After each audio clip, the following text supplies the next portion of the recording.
Кайырлы күн, достар. Бүгін қызылша мен сүзбеден ерекше салат дайындайтын боламыз.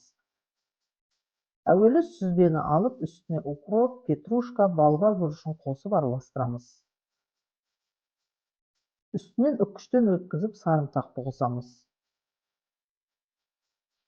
Бұрыш, тұз себеміз. 2 ас қасық қаймақ қосып араластырамыз.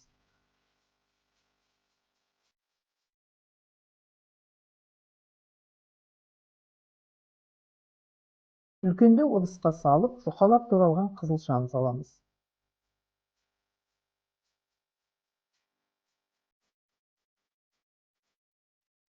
Жақсылап араластырамыз.